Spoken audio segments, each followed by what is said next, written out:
গত কয়েকদিন আগে আমাদের পার্শ্ববর্তী দেশ ভারতে একটি ঘটনা ঘটেছে, ন্যাক্কারজনক ঘটনা, যার প্রতিবাদ এবং নিন্দা জানাচ্ছি আমরা। ভারতের একজন পুরোহিত, তিনি ইসলাম ধর্মের অবমাননা করতে গিয়ে আল্লাহর নবী সাল্লাল্লাহু আলাইহি ওয়াসাল্লামের শানে অবমাননাকর মন্তব্য করেছেন। আল্লাহর নবী সাল্লাল্লাহু আলাইহি ওয়াসাল্লামকে অপমান করেছেন এবং সেখানকার একজন সরকারি নেতা তিনিও এই বক্তব্যটাকে সমর্থন জানিয়েছেন, যার পরিপ্রেক্ষিতে মুম্বাই শহরে প্রাণ প্রিয় নবীজি সাল্লাল্লাহু আলাইহি ওয়াসাল্লামের অপমাননা তারা সহ্য করতে না পেরে আবাল বৃদ্ধ বনিতা সহ যে যা পেরেছে তা নিয়ে মুম্বাই শহরের দিকে রওনা দিয়েছিল। এক জনসমুদ্র তৈরি হয়েছিল। মুহাম্মদ সাল্লাল্লাহু আলাইহি ওয়াসাল্লাম, আল্লাহর রাসূল সাল্লাল্লাহু আলাইহি ওয়াসাল্লামকে যে গালি দেবে, এ দুনিয়াতে তো তার ক্ষমা নাই, আখিরাতেও তার ক্ষমা হবে না। আল্লাহর নবী সাল্লাল্লাহু আলাইহি ওয়াসাল্লাম তার শানে বেয়াদবি, সাহাবা রাদিয়াল্লাহু তাআলা আনহু পর্যন্ত আল্লাহর নবী সাল্লাল্লাহু আলাইহি ওয়াসাল্লামের কণ্ঠের উপরে কখনো কণ্ঠ নিয়ে আসতেন না। আল্লাহর নবী সাল্লাল্লাহু আলাইহি ওয়াসাল্লাম যে স্বরে কথা বলতেন, তার কণ্ঠস্বর যতটুকু ছিল, এর উপরে যদি কোনো সাহাবীর কণ্ঠস্বর চলে যায়, মহান আল্লাহ বলেন তার সমস্ত আমল বরবাদ হয়ে যাবে, বাতিল হয়ে যাবে।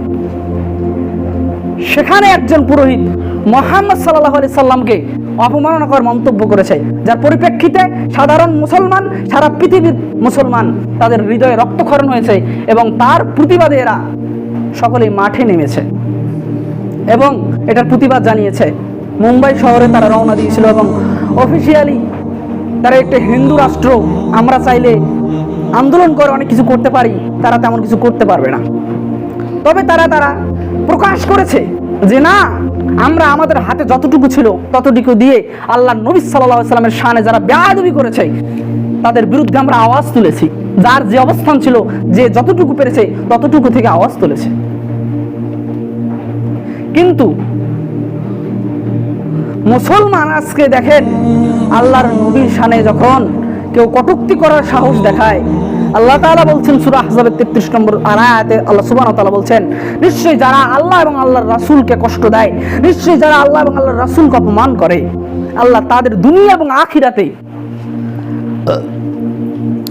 এমন ভাবে লালন করেন এবং তাদের জন্য প্রস্তুত করে রেখেছেন ভয়ঙ্কর যন্ত্রণাদায়ক শাস্তি, তাদের জন্য প্রস্তুত করে রেখেছেন। মরলেই বুঝতে পারবে কি ভুল করেছিলাম দুনিয়াতে। সম্মানিত উপস্থিতি, আমরা জেনে না জেনে অনেক সময় রাসূল সাল্লাল্লাহু আলাইহি সাল্লামকেও আমাদের অজান্তেই অপমাননাকর মন্তব্য করে বসি।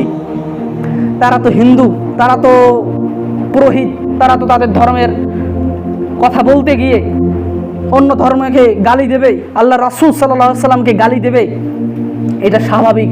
তার উপর আবার হিন্দু কট্টরপন্থী রাষ্ট্র, সেখানে তো হতেই পারে।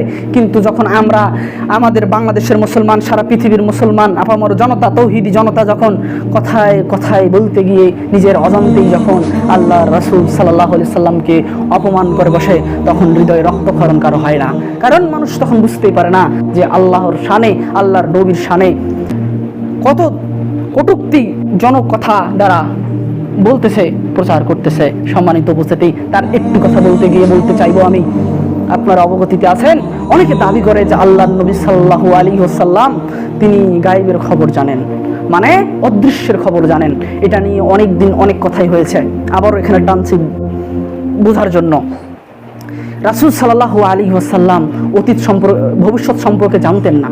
কালকে কি হবে, কালকে কার কি পরিণতি হবে, কালকে মুসলমানদের কি পরিণত হবে, তিনি জানতেন না। ততটুকু জানতেন যতটুকু মহান আল্লাহ সুবহানাহু ওয়া তাআলা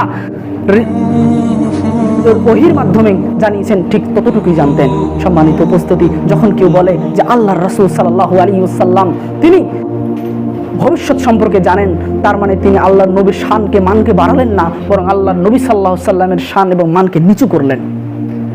কোনো অমুসলিম যখন এটা শুনবে, শোনার পরে যখন সে ইসলামের দিকে আকৃষ্ট হবে, আকৃষ্ট হওয়ার পরে যখন সে তাকে দেওয়া হবে কোরআন, দেওয়া হবে হাদিস, দেওয়া হবে কোরআন এবং হাদিস রিসার্চ করে যখন সে পাবে না যে কোথাও বলা নাই এবং আল্লাহ রাসূল সাল্লাল্লাহু আলাইহি সাল্লাম ভবিষ্যতের খবর জানেন, গায়েবের খবর জানেন, তখন সে অবাক হয়ে যাবে, কি দেখে আসলাম ইসলামে, ইসলামে এত ভুল, এত ত্রুটি, বক্তারা এত মিথ্যা কথা বলে, হুজুর এত মিথ্যা কথা বলে। তখন সে আবারও দিনে প্রতি তার একটা অন্যরকম ভাব এসে যেতে পারে, শয়তান তাকে ধোঁকা দিয়ে বোকা বানাতে পারে। শুধু যে অমুসলিম মুসলিম হয়েছে শুধু তারাই নয়, বরং সাধারণ আপামর জনতাও অমুসলিম হয়ে যেতে পারে, আল্লাহর সাথে নাফরমানিতে জড়িয়ে যেতে পারে। সম্মানিত সুধী, বলছিলাম যে রাসূল সাল্লাল্লাহু আলাইহি সাল্লামের শানে বেয়াদবি যারা করবে, সে আমি হই, আপনি হই, হুজুর হোক, মাওলানা হোক, শায়েখ হোক, যেই হোক না কেন, তার পৃথিবীতে বেঁচে থাকার কোনো সুযোগ নেই। রাসূল সাল্লাল্লাহু আলাইহি সাল্লামের শানে যে বেয়াদবি করবে তার বেঁচে থাকার কোনো অধিকারই নেই। যদি ইসলামী রাষ্ট্র কায়েম থাকে তাকে ফাঁসিতে দিতে হবে। সম্মানিত উপস্থিতি, এটাই ইসলামী শরীয়তের বিধিবিধান। বলছিলাম রাসূল সাল্লাল্লাহু আলাইহি ওয়াসাল্লামের অনুকরণের ব্যাপারে আমরা একটু গাফেল হয়ে গিয়েছি। সম্মানিত উপস্থিতি, রাসূল সাল্লাল্লাহু আলাইহি ওয়াসাল্লামের অনুকরণ করা আমাদের জন্য অতীব জরুরি। কথা বলতে গিয়ে আপনাদের সামনে আমি রাসূল সাল্লাল্লাহু আলাইহি সাল্লামের অনুসরণের ব্যাপারে সূরা আনফাল 8 নম্বর সূরার 1 নম্বর আয়াতে আপনাদের সামনে উল্লেখ করছি। মহান আল্লাহ বলছেন, ওয়া আতিউল্লাহ ওয়া আতিউর রাসূল ইন কুনতুম মুমিনিন, তোমরা যদি মুমিন হয়ে থাকো, ইন কুনতুম মুমিনিন, যদি তোমরা মুমিন হয়ে থাকো তাহলে আল্লাহ এবং আল্লাহর রাসূলের অনুকরণ করো। মুমিন হতে গেলে আল্লাহ এবং আল্লাহর রাসূলের অনুসরণ করতে হবে, ব্যক্তি জীবন থেকে শুরু করে রাষ্ট্রীয় জীবন পর্যন্ত। পৃথিবীতে এমন কোনো জীবন ব্যবস্থা নেই যিনি সকালে ঘুম থেকে ওঠার পর থেকে শুরু করে ঘুমানোর আগ পর্যন্ত বিধিবিধান দিয়েছে, এমন কোনো ধর্মই নেই ইসলাম ব্যতীত। সুবহানাল্লাহি ওয়া বিহামদিহি। সম্মানিত উপস্থিতি, এটাই বলতেছিলাম যে রাসূল সাল্লাল্লাহু আলাইহি সাল্লামের অনুকরণ ব্যতীত কোনো মুসলিম মুমিন হতে পারবে না। সম্মানিত উপস্থিতি, কথা বলতে গিয়ে আপনাদের সামনে আরেকটি আয়াত সূরা আল ইমরান অধ্যায় 3 আয়াত 33 আপনাদের সামনে উল্লেখ করছিলাম। আল্লাহ সুবহানাহু ওয়া তাআলা বলছেন, বলুন আল্লাহ এবং আল্লাহ রাসূলের আনুগত্য করো, আর যদি তারা পলায়ন করে, আর যদি তারা সেটা থেকে ফিরে যায়, পলায়ন করে, তারা যদি রাসূল সাল্লাল্লাহু আলাইহি ওয়াসাল্লামের অনুকরণ না করে, নিশ্চয়ই আল্লাহ কাফিরদেরকে ভালোবাসেন না, নিশ্চয়ই তাদেরকে আল্লাহ ভালোবাসেন না। আল্লাহ সুবহানাহু ওয়া তাআলা যাদেরকে ভালোবাসেন না, পৃথিবীতে তাদের বেঁচে থাকার, পৃথিবীতে তাদের দুনিয়াবী এবং আখিরাতি কল্যাণ হওয়ার কোনো সুযোগ নেই। যে ব্যক্তিকে আল্লাহর রাসূল আল্লাহ সুবহানাহু ওয়া তাআলা স্বয়ং ভালোবাসেন না, ভালো না বাসার ঘোষণা দিয়েছেন, মহান আল্লাহ যেদিন বলবেন যে শিয়াব তোমাকে, এটার কোনো সুযোগ নেই। যদি বলতেন যে মহান আল্লাহ যদি বলতেন যে শিয়াব তোমাকে আমি ভালোবাসি না, আমার জাহান্নামে যাওয়ার জন্য এতটুকুই যথেষ্ট ছিল, এতটুকুই যথেষ্ট, শুধু আমি কেন পৃথিবীর সকল মুসলমান এতটুকুই যথেষ্ট। যদি আমাদের এমন কোনো কর্ম করে ফেলি যার ফল আল্লাহ তাআলা বলছেন যে আমি তোমাকে ভালোবাসি না বান্দা, তুমি যাই করো না কেন তোমাকে আমি ভালোবাসি না, আমি তার জাহান্নামে যাওয়ার জন্য এতটুকুই যথেষ্ট। সেজন্য বলতেছিলাম ভালোবাসা পেতে গেলে আল্লাহ এবং আল্লাহ রাসূলের অনুকরণ ব্যক্তি জীবন থেকে শুরু করে রাষ্ট্রীয় জীবন পর্যন্ত করতে হবে, সামাজিক জীবন পর্যন্ত করতে হবে। মসজিদে আল্লাহর রাসূল সাল্লাল্লাহু আলাইহি ওয়াসাল্লাম অনুসরণ করলে হবে না, বাড়িতেও আপনাকে রাসূল সাল্লাল্লাহু আলাইহি ওয়াসাল্লামের অনুসরণ করতে হবে। ব্যবসা করলে সেখানে আপনাকে রাসূল সাল্লাল্লাহু আলাইহি ওয়াসাল্লামের অনুসরণ করতে হবে। চাকরি করলে আপনাকে রাসূল সাল্লাল্লাহু আলাইহি ওয়াসাল্লামের অনুসরণ করতে হবে। বিয়ে করলে রাসূল সাল্লাল্লাহু আলাইহি ওয়াসাল্লামের অনুসরণ করতে হবে। কুরবানি দিলে রাসূল সাল্লাল্লাহু আলাইহি ওয়াসাল্লামের অনুসরণ করতে হবে। বান্দার জীবনে সরিষার দানা পরিমাণ যদি কোনো কার্যক্রম করতে হয় তাকে রাসূল সাল্লাল্লাহু আলাইহি ওয়াসাল্লামের অনুসরণ করেই করতে হবে। এটাই ইসলামী শরীয়ত, এটাই ইসলাম। সালাত পড়লে সালাত মানে ইসলাম নয়, সিয়াম মানে ইসলাম নয়, হজ মানে ইসলাম নয়, যাকাত মানে ইসলাম নয়। আমাদের ব্যক্তি জীবন থেকে শুরু করে রাষ্ট্রীয় জীবন পর্যন্ত পুরো জীবন ব্যবস্থাটাই হচ্ছে ইসলাম। শুধু সালাত পড়লাম আর ইসলাম মেনে নিলাম, ব্যাস, আর কোনো দরকার নাই। আমি ঘুষ খেলাম, আমি মানুষকে গালি দিলাম, আমি অত্যাচার করলাম, অবিচার করলাম মানুষের প্রতি, আর আমি মুসলিম দাবি করলাম, জি না, আপনি ইসলামের অনুসরণ করতে পারেন নাই। ন্যায়পরায়ণতা, সততা, সত্য কথা, এগুলো হচ্ছে মুমিনদের প্রথম এবং প্রধান বৈশিষ্ট্য। রাসূল সাল্লাল্লাহু আলাইহি সাল্লামকে আল্লাহ তাআলা এমন ঘরে জন্ম দিয়েছেন যে ঘর থেকে তিনি এমন জায়গায় জন্ম দিয়েছেন, এমন মায়ের পেটে দিয়েছেন যে মায়ের পেট থেকে বের হয়ে সত্যবাদী হিসেবে জন্মগ্রহণ করেছে, যে মায়ের পেট থেকে বের হয়েই সত্য কথা বলতে শিখেছে, ন্যায়পরায়ণতা শিখেছে, সত্য বলিষ্ঠ সততা শিখেছে। সেজন্যই তো রাসূল সাল্লাল্লাহু আলাইহি সাল্লামের কাছে যখন ওহী আসেনি তখনও তিনি আল আমিন নামে পরিচিত ছিলেন। তাকে কাফের মুশরিকরা সবাই পছন্দ করতো যে মোহাম্মদ, আব্দুল্লাহর বেটা মোহাম্মদ, একটা ছেলে আছে, কি ব্যবহার, কি আচরণ, নাম তার দিয়েছে আল আমিন। কিন্তু যখন তার উপর ওহী আসলো, বলুন আশহাদু আল্লা ইলাহা ইল্লাল্লাহ, এক আল্লাহ ছাড়া আর কোনো প্রকৃত ইলাহ নেই, প্রকৃত মাবুদ নেই। তখন তারা বলল, ও আব্দুল্লাহর বেটা মোহাম্মদ, ও পাগল হয়ে গিয়েছে, ও জাদুকর। সম্মানিত উপস্থিতি, এটাই বলতে চাচ্ছিলাম। আল্লাহ রাসূল সাল্লাল্লাহু আলাইহি সাল্লাম সত্য কথা বলা, সত্যবাদিতা, ন্যায়পরায়ণতা, সততা, এগুলো মায়ের ত্যাগ থেকে শিখে এসেছে।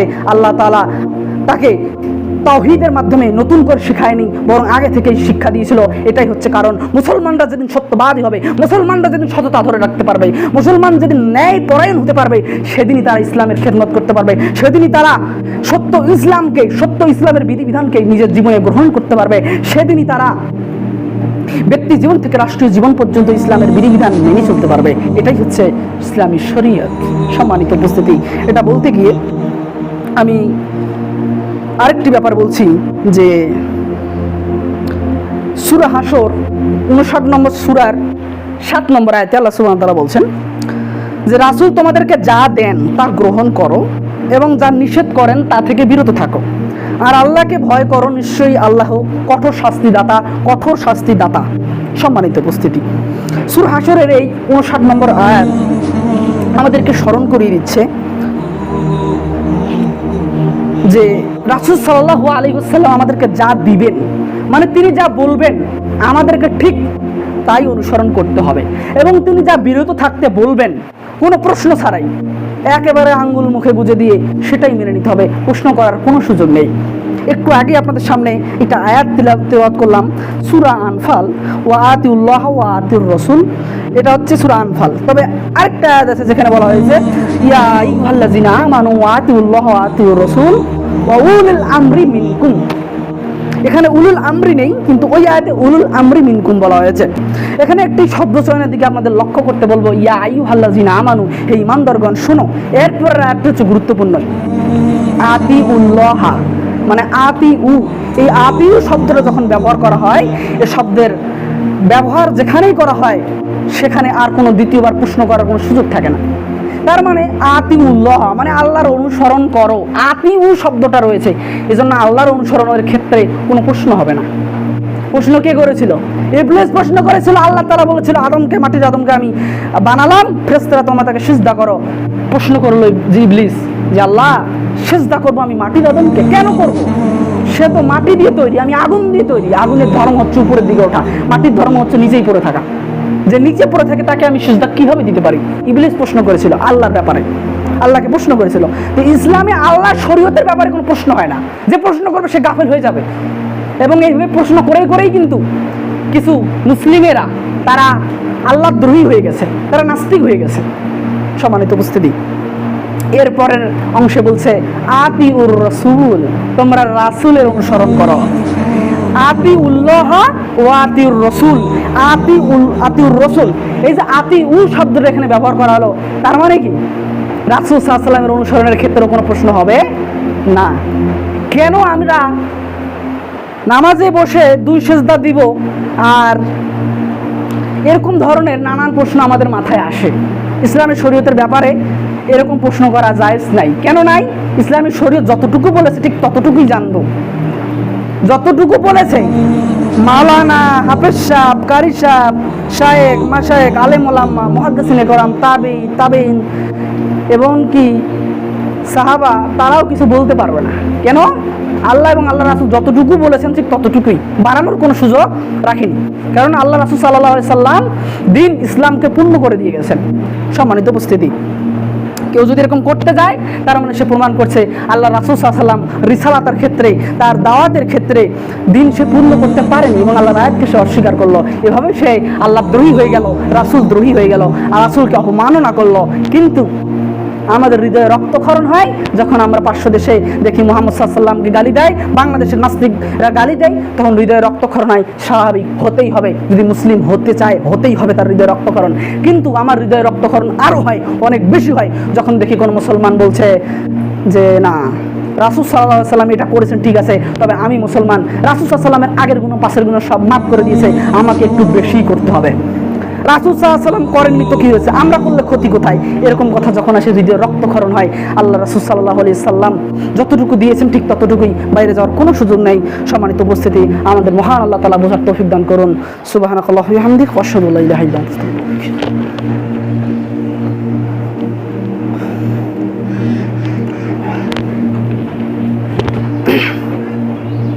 আলহামদুলিল্লাহ ওয়াহদা ওয়াসসালাতু ওয়াসসালাম আলা রাসূলিল্লাহ ওয়া আলা আলিহি ওয়াসহাবিহি আজমাইন আম্মা বা'দ ফাউযু বিল্লাহি মিনাশ শাইতানির রাজিম বিসমিল্লাহির রহমানির রহিম।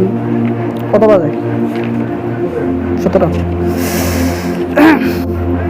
সম্মানিত উপস্থিতি, রাসূল সাল্লাল্লাহু আলাইহি সাল্লাম আমাদের জীবনের চেয়েও এক দামি মানুষ। বলবো কতটুকু দামি তিনি। সম্মানিত উপস্থিতি, 1 মিনিট। রাসূল সাল্লাল্লাহু আলাইহি সাল্লাম যখন মক্কা বিজয় করলেন, আপনারা অবগত আছেন যে মক্কা বিজয়ের সময় যুদ্ধ করার লাগেনি মক্কার মানুষের সাথে। বিনা যুদ্ধে মক্কা বিজয় করেছেন রাসূল সাল্লাল্লাহু আলাইহি সাল্লাম। মানুষ দলে দলে এসে ইসলাম গ্রহণ করেছিলেন। সে যুদ্ধে কিছু গনিমতের মাল জমা হয়েছিল, কিছু সম্পদ জমা হয়েছিল। আর যুদ্ধের নিয়ম হচ্ছে, নীতি হচ্ছে, যে হারবে তাদের যে গনিমতের মাল থাকবে, যে সম্পদ থাকবে, যারা জিতবে যুদ্ধে তারাই পাবে। তো মক্কা বিজয়ের পর রাসূল সাল্লাল্লাহু আলাইহি সাল্লাম একটা যুদ্ধে গেলেন। সেখানে মক্কার মানুষ এবং মদিনার মানুষ, মক্কার মুসলিম এবং মদিনার মুসলিম সবাই মিলে গিয়ে যুদ্ধ করা হয়েছে। যুদ্ধ শেষে রাসূল সাল্লাল্লাহু আলাইহি সাল্লাম গনিমতের মাল মক্কার মানুষকে দিয়ে দিলেন। এখন বলেন তো, মক্কার মানুষ কবে ইসলাম গ্রহণ করেছে? মদিনাওয়ালাদের পরে ইসলাম গ্রহণ করেছে। তারা তো এই ইসলাম গ্রহণ করলো। শয়তান এসে মদিনাওয়ালাদের বোঝাচ্ছে, আনসারদেরকে বোঝাচ্ছে, হে আনসার, মুহাম্মদ সাল্লাল্লাহু আলাইহি সাল্লাম যখন হিজরত করে চলে আসলেন মদিনায়, মদিনায় আসার পর তোমরা তাকে জায়গা দিলে, ভালোবাসা দিলে, সবই দিলে। মুহাম্মদ সাল্লাল্লাহু আলাইহি সাল্লাম যেমনে তার নিজের দেশে একবার গেল, নিজের দেশে যেমনে ক্ষমতা পায়া গেল, তেমনি একটা যুদ্ধ হইল। সে যুদ্ধে গিয়ে আবার নিজের আপনজন আত্মীয় স্বজনদেরকে গনিমতের মাল দিয়ে দিল। আর আনসারদের কিছুই দিল না। তোমরা কার আনুগত্য করলে, কার কথা শুনলে? আমার কথা তো শুনলে না। ইবলিস বুঝাচ্ছে। রাসূল সাল্লাল্লাহু আলাইহি সাল্লাম এটা বুঝতে পারলেন যে আনসারদের মনে অনেক সংশয়, প্রশ্ন আছে, অনেক সংশয় জেগেছে। রাসূল সাল্লাল্লাহু আলাইহি সাল্লাম তাদের সামনে একটি ভাষণ দিলেন। তাদেরকে মোটিভেশন দেওয়ার জন্য তিনি ভাষণ দিলেন। ভাষণে গিয়ে বলছেন, হে আনসার, হে মদিনাওয়ালা, হে মদিনাবাসী, আমি গনিমতের মাল, গনিমতের সম্পদ মক্কাওয়ালাদেরকে দিয়ে দিয়েছি। এর বদলে কিন্তু তোমরা আমাকে পেয়ে যাচ্ছ। আমি কিন্তু আর মক্কাতে ফিরে যাব না। আমি তোমাদের সাথে যুদ্ধের পরে যুদ্ধ শেষে হয়ে গেছে, এখন তোমাদের সাথে মদিনায় ফিরে যাব। আনসাররা খেদে কান্নাকাটি শুরু দিল, কান্না রোল পড়ে গেল। সাহাবীরা বলছেন, হে আল্লাহর রাসূল, আমরা আপনার জন্য জীবনের বিনিময়ে হলো আপনাকে আমরা পেতে চাইব। জীবনের বিনিময়ে হলেও আমরা পেতে চাইব। সেখানে সম্পদ তো ক্ষুদ্র জিনিস। মক্কার লোকদের দিয়েছেন তো কি হয়েছে? আপনি তো আমাদের সাথে আছেন, আপনি হচ্ছেন সবচেয়ে শ্রেষ্ঠ সম্পদ। সে রাসূলকে অবমাননা করে হৃদয়ে রক্তক্ষরণ হয় না মুসলমান। এরপরে মুসলমান জাগে না। মুসলমান কোরআন থেকে দূরে আছে, মুসলমান তাওহীদ থেকে দূরে আছে, মুসলমান মসজিদ থেকে দূরে আছে, মুসলমান রাসূল সাল্লাল্লাহু আলাইহি সাল্লামের হাদিস থেকে দূরে আছে। যেদিন মানুষ কোরআন থেকে দূর হয়ে গেছে, যেদিন মুসলমান কোরআন থেকে দূর হয়ে গেছে, মুসলমানের কাছাকাছি হতে পারছে না, তখনই মুসলমানদের অধঃপতন নেমে এসেছে। সম্মানিত উপস্থিতি, এ বিষয়ে আর আগাচ্ছি না। এ বিষয়ে বলতে গিয়ে আপনাদেরকে আমি সূরা হুজরাতের 13 নম্বর আয়াত স্মরণ করে দিচ্ছি। মহান আল্লাহ বলেন, হে মানুষ সকল, আমি তোমাদেরকে একজন পুরুষ এবং একজন নারী হতে সৃষ্টি করেছি। তারপর আমি তোমাদেরকে বিভিন্ন জাতি এবং গোষ্ঠীতে বিভক্ত করেছি, যেন তোমরা একে অপরকে চিনতে পারো। নিশ্চয় আল্লাহর নিকট তোমাদের মধ্যে সর্বাপেক্ষা সর্বাধিক সম্মানিত ব্যক্তি সে, যে তোমাদের ভিতরে সবচেয়ে বেশি পরহেজগার। নিঃসন্দেহে আল্লাহ সবকিছু জানেন এবং সবকিছু সম্পর্কে অবহিত। সম্মানিত উপস্থিতি, মুসলমানদের ভিতরে সব আছে, পরহেজগারিতা নাই। কেন নাই? আমাদের ভিতরে গুণটা, বৈশিষ্ট্য থাকলো না কেন? কেন কম? এটা হলো কেন? কিভাবে হলো? সম্মানিত উপস্থিতি, রাসূল সাল্লাল্লাহু আলাইহি সাল্লামের কাছে বংশ, মর্যাদা, পরিবার, সম্পদের কোনো মূল্য নাই। আল্লাহর কাছে সম্পদ, বংশ, মর্যাদার কোনো মূল্য নাই। বংশ মর্যাদার কোনো মূল্য নাই। আছে মূল্য শুধুমাত্র তাকওয়ার, পরহেজগারিতার। মহান আল্লাহ বলেন সূরা আলে ইমরান 102 নম্বর আয়াত, ইয়া আইয়ুহাল্লাযীনা আমানু তাকুল্লাহা হাক্কা তুকাতিহি ওয়া লা তামুতুন্না ইল্লা ওয়া আনতুম মুসলিমুন। ঈমানদারগণ, তোমরা আল্লাহকে ভয় করো। তোমরা আল্লাহ সুবহানাহু ওয়া তাআলাকে ভয় করো যতটা ভয় করা উচিত। আর তোমরা খাঁটি মুসলিম না হয়ে মৃত্যুবরণ করো না। যাই করেন না কেন, খাঁটি মুসলিম না হয়ে মৃত্যুবরণ না করলে ফলাফল জাহান্নাম। এখন আপনাদের একটা কথা স্মরণ করে দেই, এখানে আল্লাহ তাআলা বলতে পারতেন যে তোমরা মুসলিম না হয়ে মৃত্যুবরণ করো না, তাহলে বুঝতাম যে হিন্দুদেরকে বলছে বাবা হিন্দুরা তোমরা মুসলমান হয়ে মৃত্যুবরণ করো, তাহলে বাঁচতে পারবা। মুসলমান কিন্তু কয় নাই, কিন্তু এই আয়াতে কিন্তু শুধু মুসলিম বলে নাই, বলছে খাঁটি মুসলিম। তার মানে বোঝা যাচ্ছে অখাঁটি মুসলিমও কিন্তু আছে, ভেজাল মুসলিমও কিন্তু আছে। এজন্য আল্লাহ তাআলা আমাদের এবং তাদের সকলকে উদ্দেশ্য করে বলছেন যে তোমরা খাঁটি মুসলিম না হয়ে মৃত্যুবরণ করো না। মহান আল্লাহ তাআলা আমাদেরকে তৌফিক দান করুন, আমিন। সম্মানিত উপস্থিতি, সর্বশেষে আমি একটি হাদিসে মাত্র স্মরণ করে দিব, যে হাদিসটি মুআজ ইবনে জাবাল রাদিয়াল্লাহু তাআলা আনহু থেকে বর্ণিত হয়েছে। মুআজ ইবনে জাবাল রাদিয়াল্লাহু তাআলা আনহুকে রাসূল সাল্লাল্লাহু আলাইহি সাল্লাম কিছু উপদেশ দিয়েছিলেন। আপনারা কি চান না সেই উপদেশটি আমি আপনাদের সামনে উপস্থাপন করি? মহান আল্লাহ তাআলা রাসূল সাল্লাল্লাহু আলাইহি সাল্লামকে দিয়ে এই উপদেশ দেওয়াইছিলেন মুআজ ইবনে জাবাল রাদিয়াল্লাহু তাআলা আনহুকে। মুআজ ইবনে জাবাল রাদিয়াল্লাহু তাআলা আনহুকে বলেন, যখন রাসূল সাল্লাল্লাহু আলাইহি সাল্লাম, মুআজ ইবনে জাবাল বলছেন যে রাসূল সাল্লাল্লাহু আলাইহি সাল্লাম যখন আমাকে ইয়ামেনে পাঠান, তখন রাসূল সাল্লাল্লাহু আলাইহি সাল্লাম তাকে উপদেশ দেওয়ার জন্য তার সাথে বের হলেন, রাস্তায় বের হলেন। মুআজ সাওয়ারির উপর আরোহণ করছে, মানে মুআজ ইবনে জাবাল রাদিয়াল্লাহু আনহু উটের পিঠে রয়েছে এবং রাসূল সাল্লাল্লাহু আলাইহি সাল্লাম নিচে আছেন এবং আস্তে আস্তে উট যাচ্ছে, মুহাম্মদ সাল্লাল্লাহু আলাইহি সাল্লাম হেঁটে হেঁটে যাচ্ছেন এবং মুআজের সাথে কিছু কথা বলছেন, কিছু উপদেশ দিচ্ছেন। তিনি উপদেশ শেষে মুআজকে বললেন, হে মুআজ, সম্ভবত এবছরের পর তোমার সাথে আমার আর সাক্ষাৎ হবে না। তুমি আমার মসজিদ ও কবরের পাশ দিয়ে যাবে, পার হয়ে যাবে। মুআজকে বলছেন আল্লাহর নবী যে মুআজ, এবছরের পর হয়তো আমার সাথে আর তোমার দেখা হবে না, এবছরই আমার জীবনের শেষ বছর, এর পরের বছর তুমি আমার কবরের পাশ দিয়ে পার হবে।